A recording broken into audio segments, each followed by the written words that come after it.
Is John Fairest and involved with developing a number of websites that are involved with dealing with the unemployed.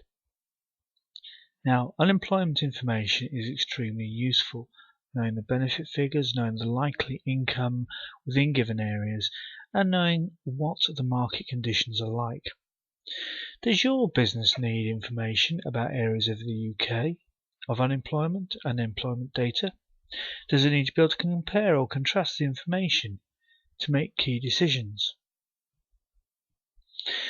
Do you need to know the total number of people in any area who are in certain employment categories? Maybe there's a skill base there that you can access, people with previous work experience. Maybe you need to know the figures in relation to the whole of the UK.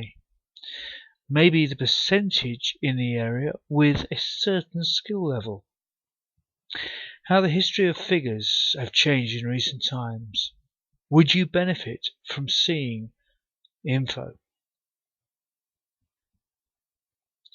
Qualifications. The number of people in any area of the UK with qualifications at a certain level is recorded. The percentage of qualified people within the region as a percentage of people within the UK. It's interesting stuff, and it becomes more interesting. The number of people within the area as a total in any given area, constituency, or as a percentage employed in the sector and income earnings within the geographical area. We can look at the number of people involved in manufacturing, construction, services industries, including the distribution, hotel and restaurant industries, transport and communications, the finance and IT industries, as well as public administration and health, and a number of other options. Some data examples. We use graphical imagery as well and can show you information in graphical interpretation, but you also have figures. For a lot of people, figures are important. So if we were looking at an economic activity, we can look at any area given. So for example, the economic activity within the area highlighted here shows that we have 46,000 economically active people. So how does that work out in relation to employment in the sense of employees and self-employed? Again, the information is available. For some people, deciding on the wages can be a key asset. You've got wage negotiation and you've got other figures. And knowing the gross weekly pay within an area can be very relevant.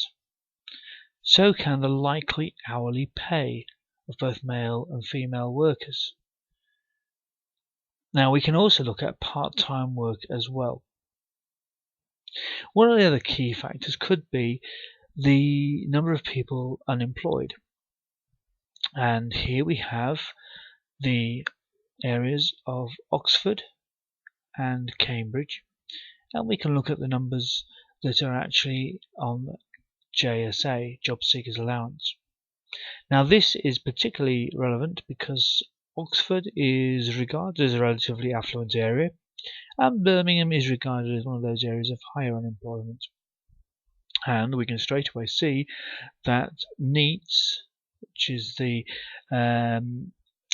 area where the youngsters may be not in employment, education or training, is also relevant information provided here. And we can look at the figures at 440 and 1035 and notice a significant difference between those two groups. We can also see here further down that we have only a marginal difference of 370 against 550 within those two areas. But if we were to look at the number of people claiming, for example here, the over 12 months in comparison to Birmingham's over 12 months, we notice a substantial difference. And this makes it the media stories very relevant. But it also could be relevant if you're looking at training and you're looking at apprenticeships. You could look at that information and get quite a lot from it. So we're also able to look at the benefit claimant levels, the job seeker, incapacity benefits and lone parents, as well as other benefit information. We can also look at the various areas, and here we have the London area, and we can see the percentage in the area in this particular region of London. I mentioned a few minutes back about the skill base, and we can look at that as well. So here we have our contact information, and if you wish to make contact, you can call or email or Skype. Thanks very much for taking the time to watch this particular video.